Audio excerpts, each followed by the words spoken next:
값도 없이 받아 생명길을 가니 아름답고 귀한 말씀 생명샘이로다.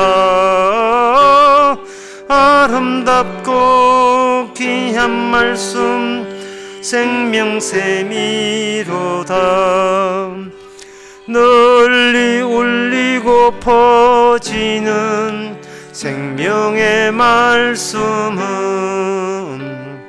마음의 용서와 평안을 거루주나니 다만 예수 말씀 들으 복을 받네. 아름답고 귀한 말씀 생명샘이로다. 아름답고 귀한 말씀 생명샘이로다. 아멘. 이 시간 다 같이 한 마음으로 기도하는 시간입니다. 기도 제목은 말씀과 접촉을 하지 않는 사람, 말씀에 관심 없는 사람을 부러워하지 마시고, 말씀에 관심도 없고 말씀이 나오지 않는 사람을 존경하는 그런 태도를 갖지 마시기 바랍니다. 변변치 않으나 늘 말씀이 나오는 사람, 그 사람을 하나님의 형제로서 하나님의 사람으로서 대우할 수 있도록, 그런 안목이 있도록 다 같이 기도합시다.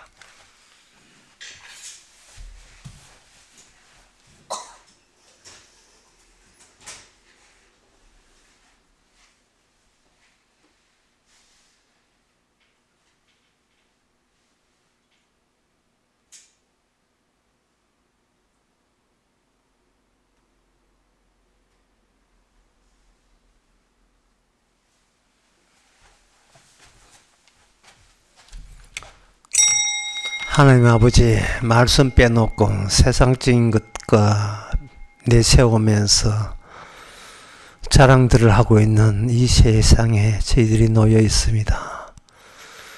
복음과 아무 상관도 없는 것을 큰 성공이냥 여기는 그런 세대에 살고 있습니다. 우리 선지자가 어떻게 살았는지를 다시 말씀을 통해서 보게 하시고, 우리 주님이 어떤 길을 갔는지 이 세상 속에서 생각할 수 있는 말씀의 사람이 되게 하여 주시옵소서. 예수님 이름으로 기도합나이다. 아멘.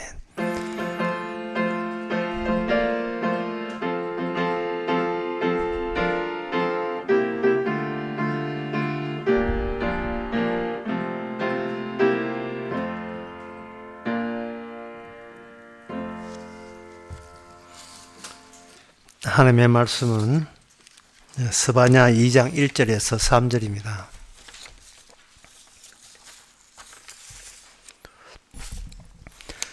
수치를 모르는 백성아 모일지어다 모일지어다. 명령이 시행되기 전, 광음이 겨같이 지나가기 전, 여호와의 진노가 너희에게 임하기 전, 여호와의 분노의 날이 너희에게 이르기 전에 그러할지어다. 여호와의 규례를 지키는 세상의 모든 겸손한 자들아, 너희는 여호와를 찾으며 공의와 겸손을 구하라. 너희가 혹시 여호와의 분노의 날에 숨김을 얻으리라. 아멘. 이 선지자의 이 예언은 더 이상 시간이 진척되지 않는 상황을 전제로 하고 있습니다. 역사가 더 이상 흘러가지 않는, 드디어 역사가 도달해야 될 그 시점에 다 도달해서 제자리 걸음하고 있는 그러한 상황에서 이 세상은 하나님께서 어떻게 다루시는가를 먼저 전제로 하고 있습니다. 그것은 여기 2절에 보면 하나님의 진노가 너에게 임하기 전, 하나님의 분노의 날이 너에게 이르기 전, 이렇게 되어 있어요. 하나님의 진노, 하나님의 분노라는 것은 마지막 때에 결국 하나님에게 주어지는 것은 이게 전부다는 겁니다. 하나님의 진노하시고 하나님의 분노하시는 그날이 역사가 시간이 제자리 뛰게 하는 그 시점이 됩니다. 역사가 더 이상 진척이 없다는 것은 하나님께서 인간에게 찾을 만한 것은 다 탈탈 털어서 다 찾아봤는데 그 인간들에 대한 하나님의 처분은 이미 처음부터 지금껏 달라진 게 없이 진노와 분노의 대상으로 분명하게 극명하게 마지막 때에 완벽하게 다 드러나게 되었다. 그렇게 되는 겁니다. 그러니까 더 이상 인간에게 어떤 기대를 하나님은 하시질 않습니다. 아무 하시질 않아요. 만약에 우리가 자기 자신이 하나님 앞에 잘 볼 수 있다고 여기면서 생각하는 사람이 있습니까? 그렇다면 그 사람한테는 자기 자신에 대해서 어떤 가능성이나 자기 자신이 이 정도로 될 만한 기대를 갖고 있는 사람 같으면 하나님의 일방적인 진노와 하나님의 분노의 날, 그 날에 대해서 거역할 겁니다. 하나님 좀 더 지켜보고 상황 봐서 때리시든지 해야지 일방적으로 그날이 진노의 날, 분노의 날로 일방적으로 결정해버리면 우리가 잘할 수 있는 가능성마저 우리가 솜씨를 발휘할 수 있는 기회가 박탈되지 않습니까? 라고 하나님의 분노의 날에 대해서, 결정에 대해서 반발할 수 있을 겁니다. 자기한테 어떤 기대를 갖고 있고 자기의 가능성에 대해서 희망을 갖고 있는 사람은 그럴 겁니다. 그래서 여기서 하나님의 진노에 대해서, 하나님의 분노에 대해서 그 정당성이 참 합당하다고 여기는 사람, 그 사람을 뭐라고 하냐면 3절에 겸손한 자라고 지칭하고 있습니다. 그러면 겸손한 자가 왜 하나님 진노, 분노 그건 당연한 겁니다 라고 겸손할 수밖에 없는 이유가 3절에 나옵니다. 하나님의 규례를 지키는, 이래서요. 하나님의 규례를 지키는. 여기서 하나님의 규례를 지킨다는 말이 역시 나는 규례 지킬 만한 훌륭한 사람이라는 그런 뜻이 아니고 하나님의 규례 안에 일관된 하나님의 진행하는 원칙이 들어있는데 그 원칙은 하나님의 진노와 분노는 피할 수 없다는 내용이 하나님의 규례 안에 처음 애초부터 확정되어 있다는 것을 인정하는 사람, 그 사람이 규례 안에서 겸손한 사람이에요. 하나님의 진노와 분노의 날이 마땅하고 당연한 것은 하나님의 규례를 제대로 이해한 사람에게만 그것이 하나님의 뜻과 그 사람의 뜻이 일치가 됩니다. 일치가 되면서 하나님의 분노를 흔쾌히 받을 수 있는 이유가 2장 1절에 나옵니다. 수치를 모르는 백성아 할 때 이 규례를 제대로 아는 사람만이 자기가 하나님 앞에 수치스러운 존재라는 것을 인정할 수가 있어요. 수치스러운 존재.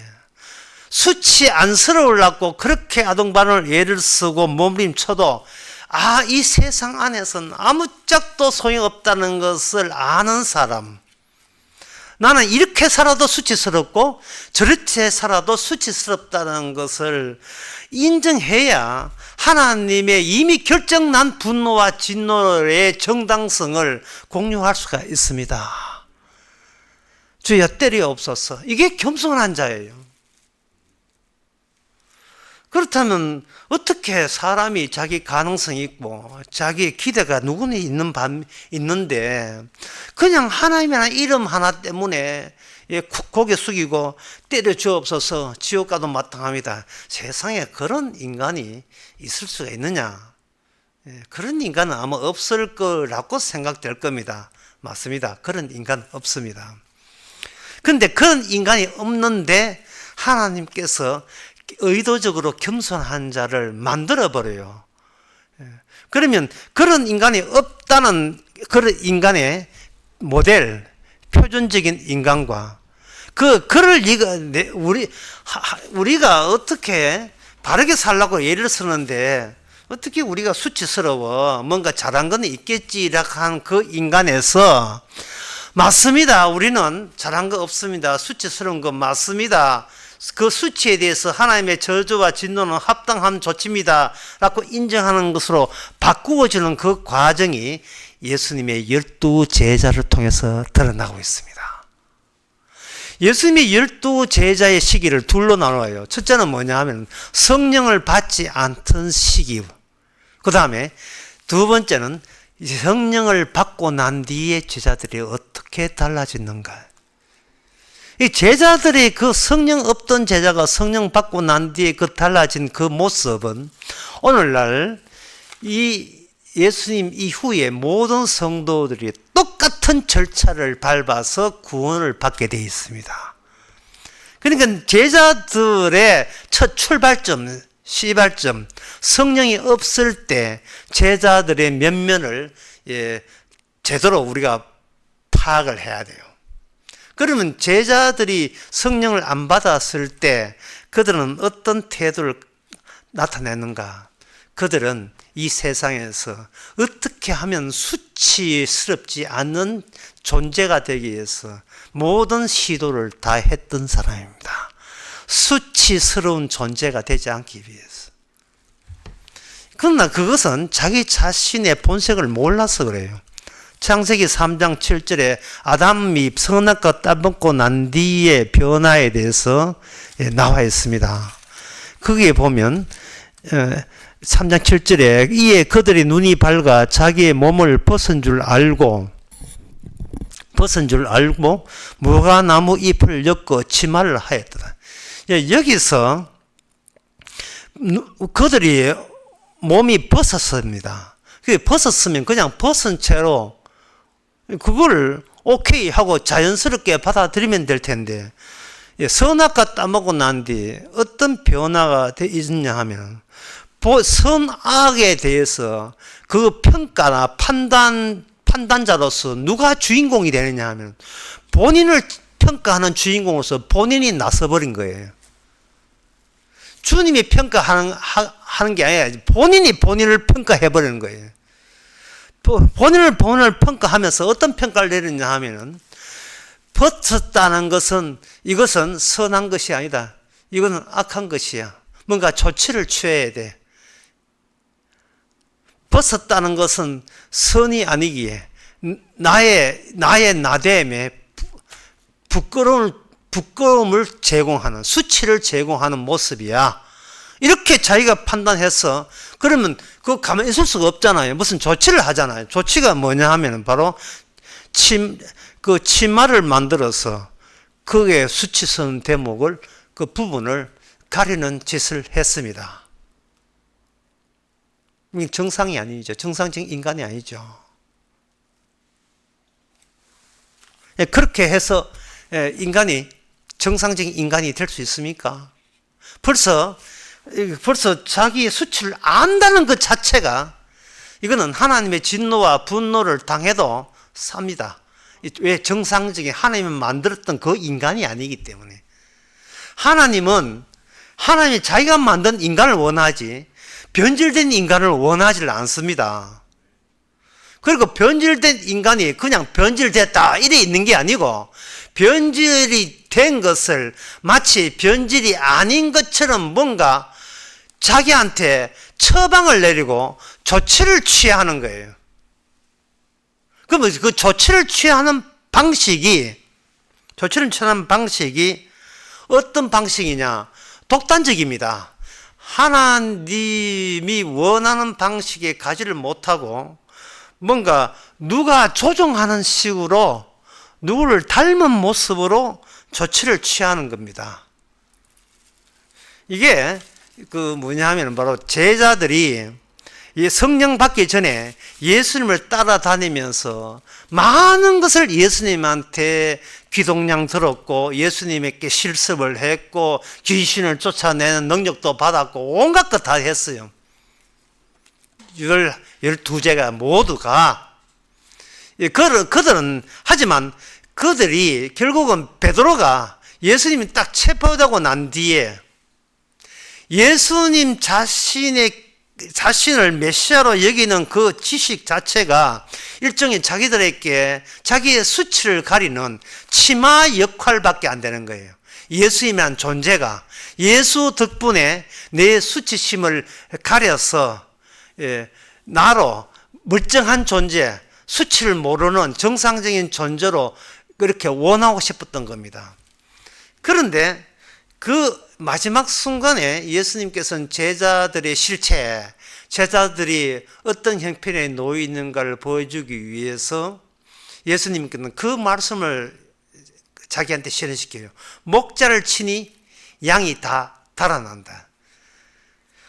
예수님이 십자가 달릴 때에 베드로가 3번씩이나 예수님을 저주의 발언, 저주까지 하면서, 노골적으로 저주까지 하면서 나는 예수님을 저주한다 라고 누구 앞에서 그렇게 했느냐 하면은 바로 권력 앞에서, 권세 앞에서 그렇게 했습니다.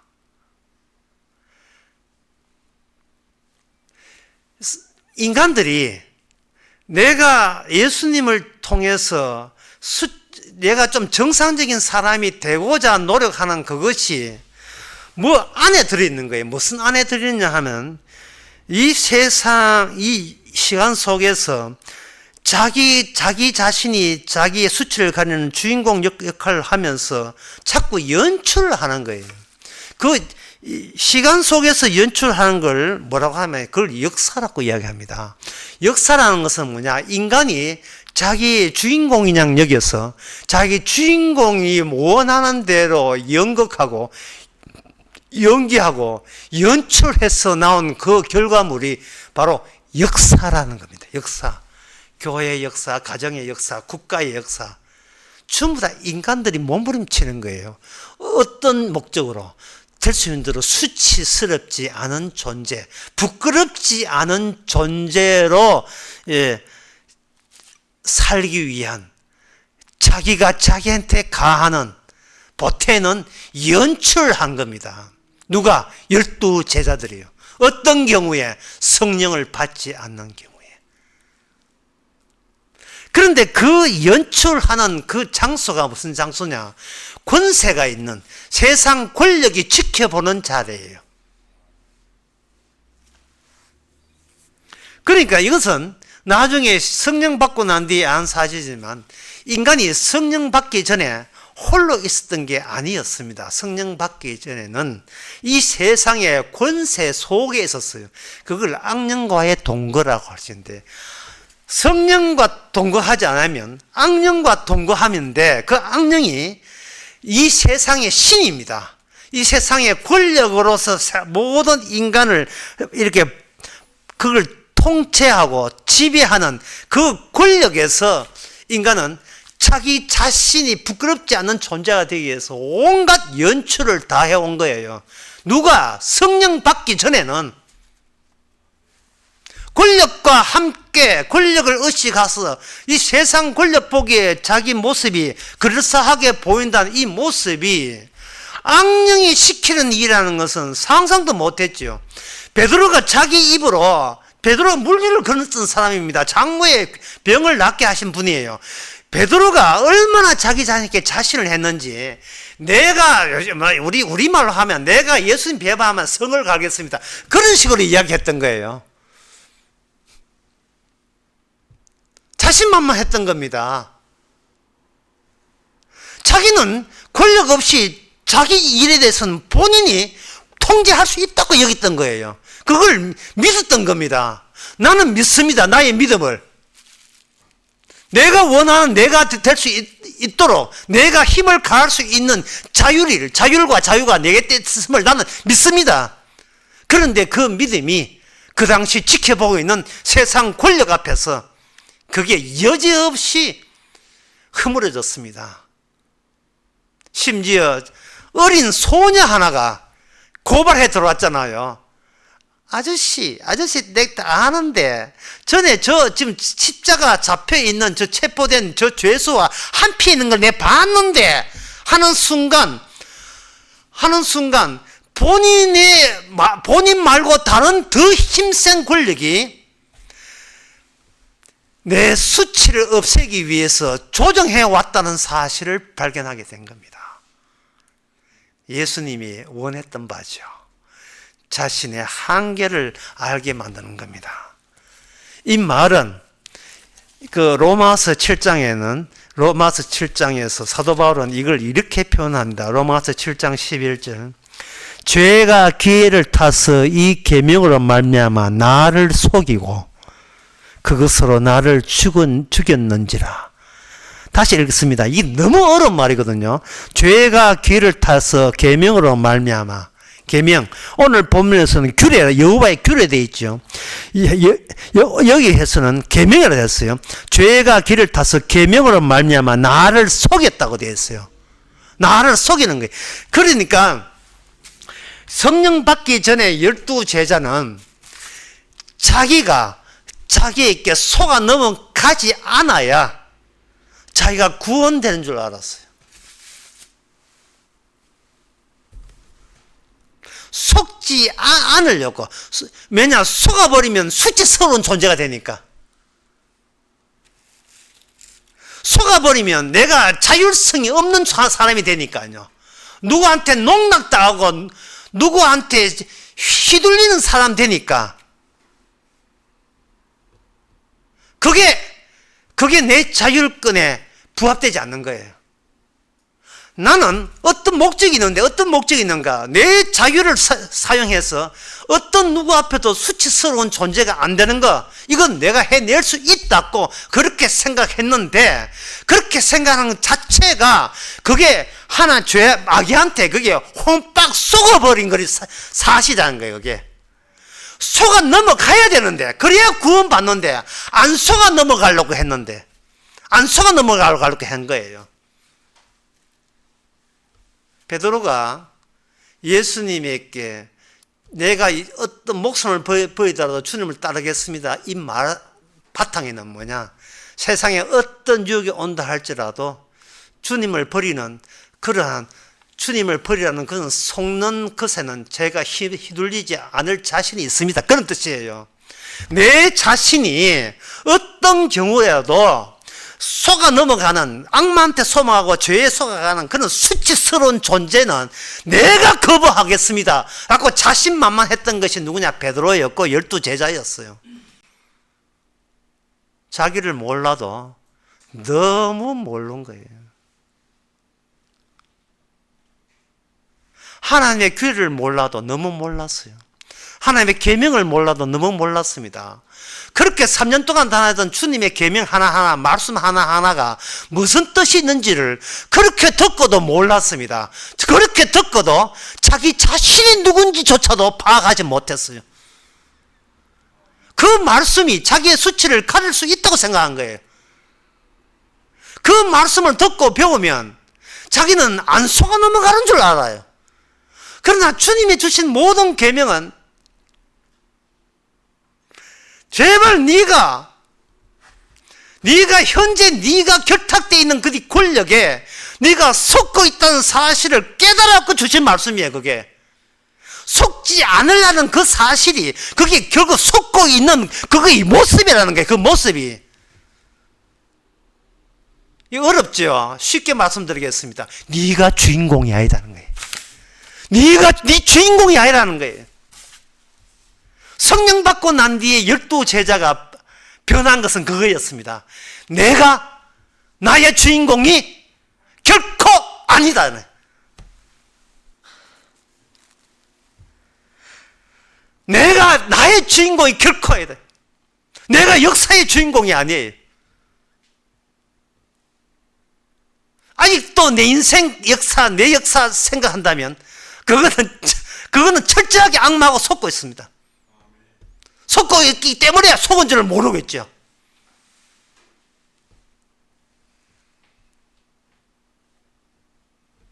내가 주인공이 아니라는 거, 이게 사람의 능력으로 가능합니까? 불가능합니다. 그래서 12제자는 그렇게 배워놓고도 여전히 자기가 자기 주인공을 여겼습니다. 그런데 성령이 딱 오니까 요한복음 21장에 주님께서 베드로에게 예언하죠. 베드로야, 너가 앞으로 어떻게 살 것인지라 하는 것은 너의 뜻대로 원대로 되지 않을 것이다. 원대로 되지 않을 것이다. 띠띠고 너가 원치 않는 길로 내가 몰아넣을 것이다. 이게 기쁘지 아니하냐. 네가 생각하는 네 수치를 가리기 위해서 네가 치마를 입어서 네 수치를 가릴 하등의 필요가 없는 거예요. 왜? 베드로 본인이 주인공이 아니니까요. 본인이 주인공이 안 된 상황을 누가복음 7장에 보면 나옵니다. 7장에 보면 7장 37절에 보면 그 동네에 죄인인 한 여자가 있어 예수께서 바리새인 집에 앉으셨음을 알고, 예, 죄인인 여자가 있습니다. 죄인인 여자가 있는데 그 바리새인도 알아요. 이 여자가 얼마나 행실이 나쁜 여자. 그래서 어떤 사람이 이걸 막달라 마리아 창녀라고 보는 거예요. 그 온 사회가, 온 동네 사람이 이 여자가 안 좋은 직업을 하고 있다는 건 그거 다 아는 거니까. 예수님도 이 여자가 어떻게 살았는가 다 알아요. 바리새인도 알아요. 그런데 그 여자가 향유를 담은 옥합을 가지고 와서 예수의 뒤로 그 발 곁에 서서 울며 눈물로 그 발을 적시고 자기 머리를 씻고 그 발 아래 입 맞추고 향유를 부었다고 됐어요. 향유를 부은 거예요. 이건 뭐냐 하면은 이 향유의 주인이 내가 될 수 없음을 알게 된 겁니다. 지금 바리새인과 이 울면서 옥합을 깨서 향유로 예수님 발을 씻는 여자의 차이점이 뭐냐 하면은 바리새인은 본인이 죄인인 것을 몰라요. 그런데 이 여인은 첫째 자기가 죄인인 걸 압니다.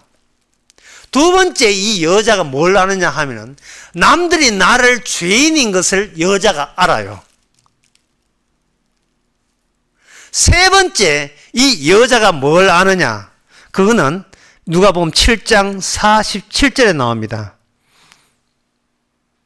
이러므로 내가 너희에게 말하노니 저가 많은 죄를 사하여 줬다. 이는 사랑함이 많음이라. 사함을 받은 자가 적은 자에게는 적게 사랑하니라. 이 여자가 세 번째 알게 된 것은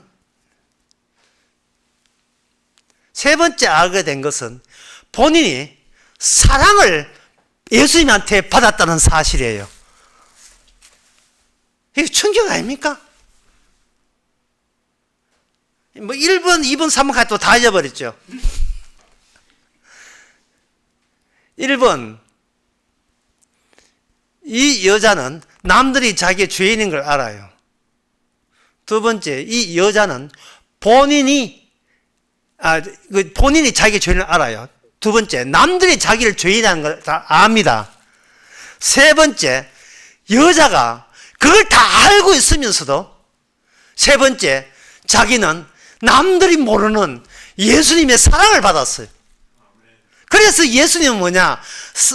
받은 사랑이 그 어떤 비난과 어떤 정죄를 보다 더 큰 거예요. 그에서 벗어날 수가 있는 겁니다. 자기의 수치를 벗어날 수가 있는 거예요. 자기의 죄인됨에서 벗어날 수 있는 거예요. 그래, 내 죄인이다. 하지만 나는 사랑을 받았다. 너가 사랑받았어? 너가 너 사랑을 알아? 이게 바로 성령 받은 12제자가 성령 받고 난 뒤에 전과 후가 이렇게 달라진 거예요. 성령 받기 전에 12제자는 자기가 예수님에서 연구하고 탐구하고 그 말씀을 실천에 옮기려고 했습니다. 왜냐하면 자기가 주인공이기 때문이에요. 그러나 주님의 사랑이 왔을 때 그 여인은 그 자기 소유, 자기가 주인인 자기 향유를 자기가 주인이 아님을 알고 그걸 줄줄 부어버립니다. 이미 내가 나의 주인이 아니에요. 내가 역사의 주인공이 아니에요. 주인공은 이미 바뀌었어요. 누구한테? 나에게 사랑을 준 예수님이 나의 주인이 되는 겁니다. 무슨 고민이 있습니까? 무슨 공포심이 있어요? 무슨 두려움이 있어요? 사람이 두려움과 분노를 느낀다는 것은 아직도 자기 자신에게 기대를 걸고 기대를 거는 자에게만, 버티는 자에게만 분노하게 돼 있어요. 내가 뭘 해도 나를 잊어버리는 사람, 그 뭘 해도 이건 주님의 사랑으로 알고 있는 사람, 이게 자기 자신을 잃어버린 사람입니다. 이걸 성령 받은 사람이에요. 그렇다면 여러분들이 궁금한 거는, 그럼 성령 받은 사람, 내가 주인공이 아니다, 내가 나를 잃어버렸다, 내한테 사랑을 주신 분이, 나는 이 자리에 내가 있는 것이 아니고 주님의 사랑의 그릇으로서 내가 있다, 주님이 여기 이 자리에 주님이 계신다 라는 사람의 특징이 뭐냐고 물어보신다면 저는 5자로 대답하겠습니다. 실성한 웃음. 그냥 웃지요. 왜냐? 예상을 못했거든요. 인간은 평소에 남들이 나를 어떻게 볼까 싶어서 늘 예상을 해요. 남들 보기에 내가 괜찮은 존재인 것을 꾸며요. 연출이죠. 연기와 연출. 그래서 이 자신이 입힌, 자기한테 치마 입히는 거예요. 그런데 앞으로 5년 뒤에 10년 뒤에 내가 뭘 될까, 5년 전에 내가 지난 여름에 무슨 짓을 했는지 그걸 다 잊어버린 사람은 그냥 실성한 웃음이죠. 허허 웃음이다. 이게 웬 상황이, 이런 상황이 세상에 이런 상황이 다 있습니까? 주여, 저 예상 못했습니다. 주님 저한테 왜 그래요? 이게 문자로 보내면 히읗 보내는 거예요. 웃으면 주님 저한테 왜 그래요? 제가 이래 하면 목사님 진짜 성경에 그런 사람이 있습니까? 있어요. 베드로는 그 당시 권력자들이, 예수님을 잡았던 권력자들이 자기를 찾고 있다는 거, 수배 때리고 있다는 걸 뻔히 알기 때문에 근처 가지도 못하고 모닥불체에다가 밀고자 하나 걸려가지고 거기서 대반 예수님 배신했잖아요. 이게 권력에 대한 의식입니다. 우리나라 같으면 1940년도니까요. 지금이 2024년, 불과 80년 전에 일제시대 때입니다. 나는 일제강점기라는 단어 굉장히 싫어해요. 일제시대가 얼마나 좋아요. 일제시대 때 교회에 예배 드리는데 일본 순사가 입회했습니다. 일본 순사가 입회했어요. 입회해가지고 순서부터 제일 먼저 여호와께 찬양하기 전에 일본 천황 덴노이까 반자이 일본 천황 만세부터 하는지를 일본 순사가 여기서 지키고 있었어요. 지금 그 상황에서 오늘 수요 예배 드린다고 봅시다. 우리가 어떻게 예배 드려야 됩니까? 성령 받기 전에 베드로 같으면 어떻게 하겠습니까? 덴노이까 반자 하고 드립니다. 예. 근데 성령 받고 난 뒤에 베드로 또는 막달라 마리아, 대표적인 사람이 누구냐? 스데반 집사였습니다. 스데반 집사.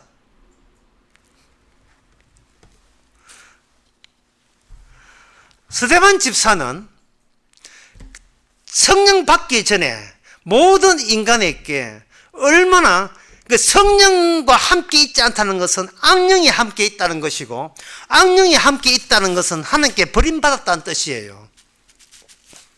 쉽게 하면 이렇습니다.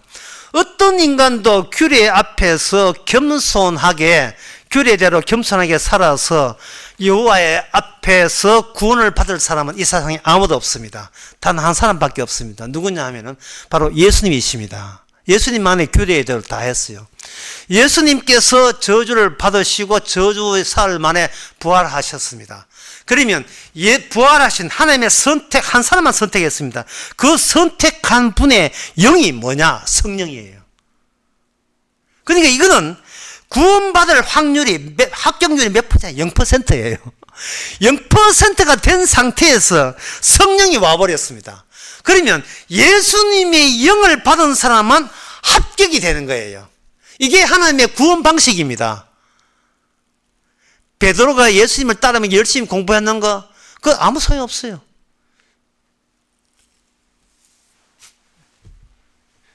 자기 자신조차 안 속아 넘어가려고 예를 쓰기 때문에, 멀쩡한 인간 되기 위해서 하나님의 계명 앞에 속아 넘어가야 되는데 안 속아 넘어가고 예 쓰다 보니까 그게 속아 넘어가는 거예요.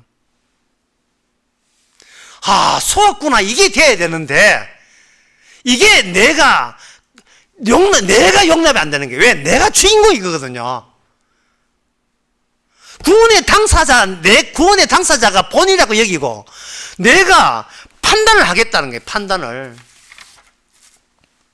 스데반 집사는 그런 게 없어요. 날로 도를 그냥 다 만났어요. 왜? 본인이 주인공이 아니었으니까.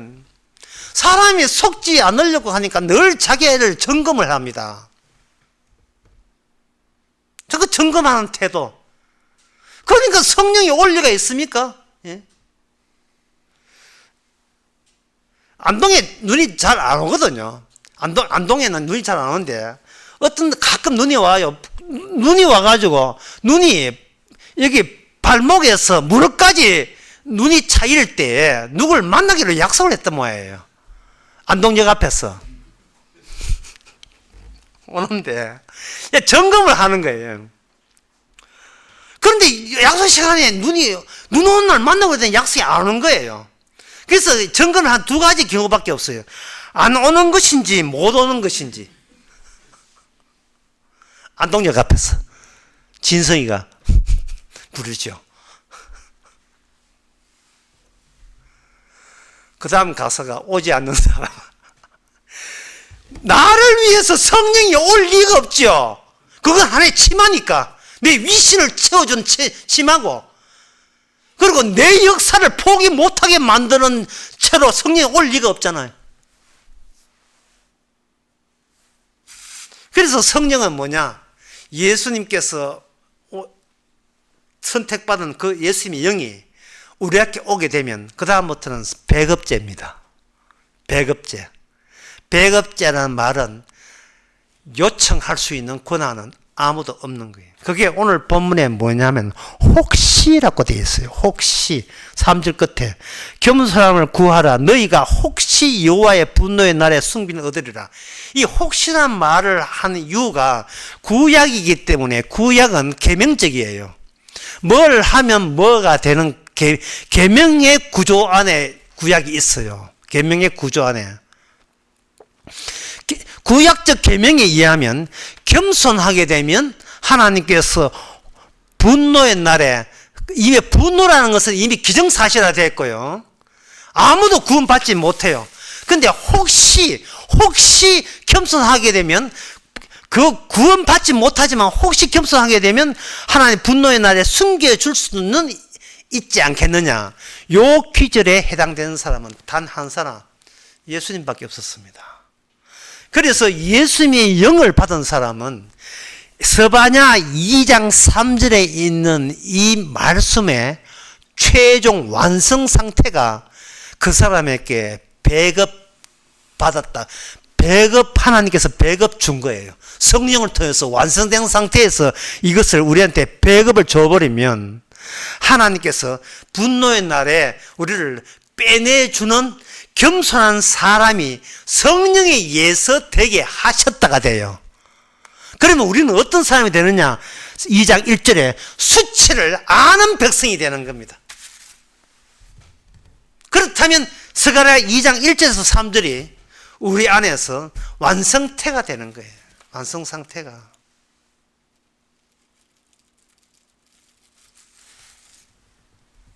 이런 이렇게 될 때, 그러면 그 다음에 문제예요. 그러면 우리가 겸손, 여기 공의와 겸손을 구하라 되어 있거든요. 항상 이게 구약에서는 하라, 그러면 해줄게가 돼요. 십계명도 그렇고, 구약 틀에서는 그래요. 그냥 신약에서는 뭐냐 하면 배급제입니다. 그 배급제가 로마서 12장 3절에 나옵니다. 로마서 12장 3절에 보면 내가 주신 은혜를 말미암아 너희 각 사람에게 말하노니 마땅히 생각할 그 이상의 생각을 품지 말고 오직 하나님께서 각 사람에게 나누어 주신 믿음의 분량대로 지혜롭게 생각하라. 나누어 주시는 쪽이 하나님이고요. 나눔을 받는 쪽은 인간입니다. 근데 이게 은혜예요. 이게 선물입니다. 선물로 와버려요. 뭐가? 에스바냐 2장 1절에서 3절이 선물로 와버려요. 이게 선물로 보니까 스바랴 2장 1절 3절이 이 안에 선물로 들어와 버려요. 들어와 버리니까 이 성령 받는 성도의 태도가 뭐냐? 이 세상을 볼 때에 이미 모든 시간은 제자리 뛰기 하고 있는 거예요. 하나님의 분노와 진노가 지금 장렬하고 있는 이 세상이 보이는 겁니다. 그러니까 성령 안 받은 사람이 전혀 부럽지를 않은 거예요. 수치 안 당하려고 아등바등 애를 쓰는 사람이 전혀 부럽지를 않아요. 그리고 누가 반갑냐? 아까 이야기한 막달라 마리아가 반가운 거예요. 저 여자는 주님을 사랑을 받았네? 내가 받은 사랑, 그 사랑이 죄 용서입니다. 저 여자는 누가 봐도 죄인이에요.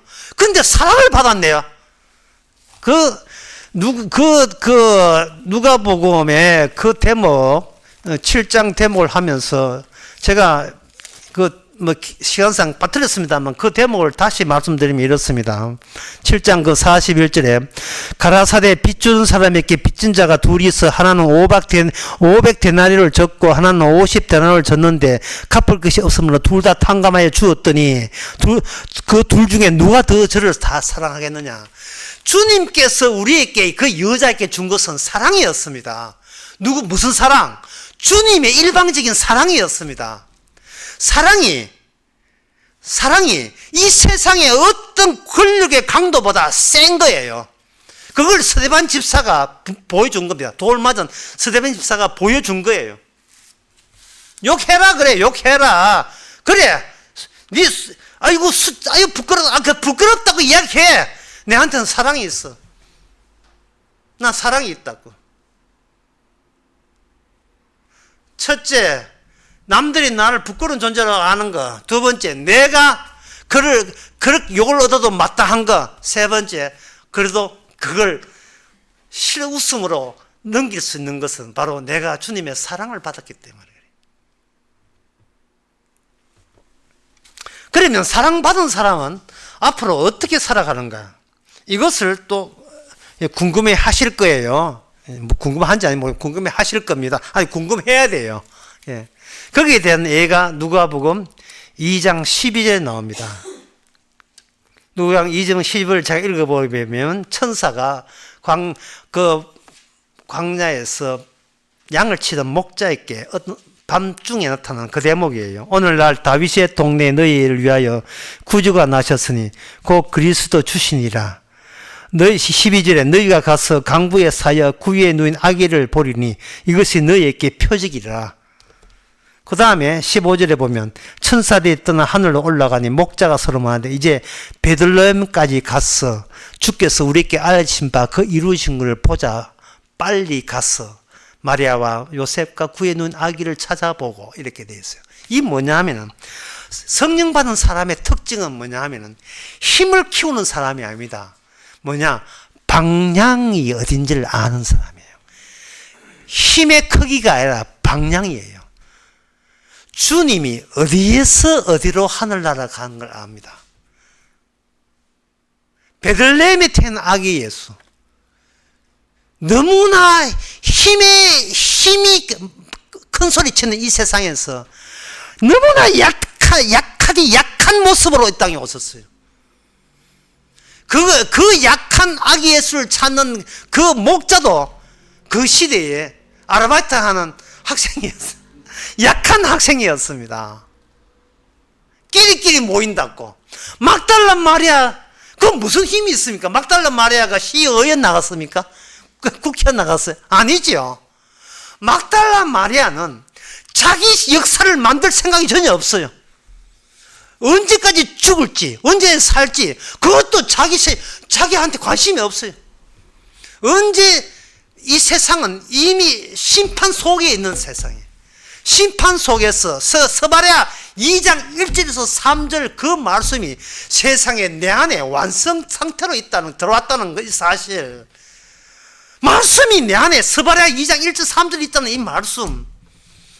하나님께서 이 심판날에 면제해 준다는 그 내용이 그 안에 쑥 들어 자기 뜻이 아니고 주의 뜻대로 그냥 일방적으로 들어와 버린 거예요.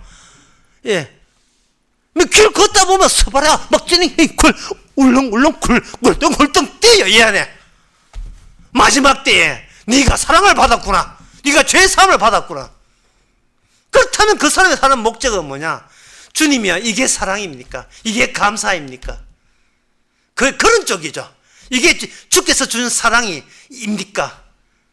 그렇다면 내가 감당하겠나이다, 이래 되죠. 남들이 나를 얼마나 대단한 존재로 보냐, 내가 남들 보기에 얼마나 부러워보냐, 그런 연출 같은 건요, 예? 역사의 길이 남아서 뭐 할 건데, 이 시간은 뭐 제자 뛰고 하고 있는데, 이미 진노에서 한 발짝 안 가요. 그 저주예요, 저주. 그 저주받은 세상에서 성공한들, 그게 저주지 뭐겠어요. 세상에 겸손할 줄 모르는, 나밖에 모르는 인간이 겸손의 영을 받아가지고, 겸손의 영이 뭐 부족한데 그게 겸손의 영이 아니라 내가 주인공이 아닙니다, 이거보다 더 큰 겸손이 있으면 나와봐라 그래요. 그래서 성경에 범사에 감사라 한 거예요. 범사에. 이거는 내 일이 아니고 주님의 주신 하루하루가 주의 주신 선물이며, 이 마지막 때에 값없이 용서받았다는 그런 막달라 마리아 같은 그런 기쁨으로 세상의 어떤 권세와 세력과 그런 모든 시선과 따가운 눈총을 주님의 사랑으로 실성한 웃음을 웃을 수 있는 저와 여러분 되시기 바랍니다. 기도하겠습니다. 하나님 아버지, 주께서 하신 일이 무엇인가를 알게 하옵소서. 내가 얼마나 큰 성과를 낼 수 있는가, 이제는 그러한 악마적인 발상과 헤어지게 해주시고, 내가 주인공이 아니라 주님이 내 안에서 영원히 주인공됨을 감사하는 저희들 되게 하옵소서. 예수님의 이름으로 기도합나이다. 아멘.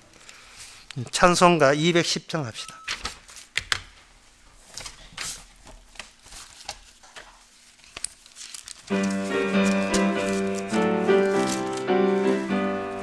가사를 생각해 보세요.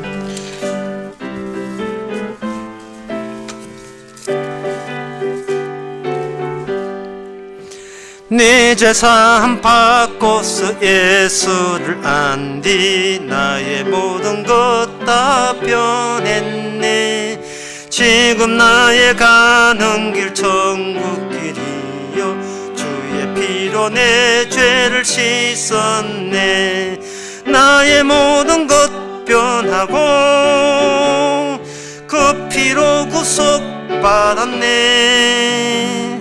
하나님은 나의 구원 되시오니 내게 정죄함 없겠네. 주님 밝은 빛 되사 어둠에 치고 나의 모든 것 다 변했네. 지금 내 앞에 온전케 됨은 주의 공로를 의지함일세.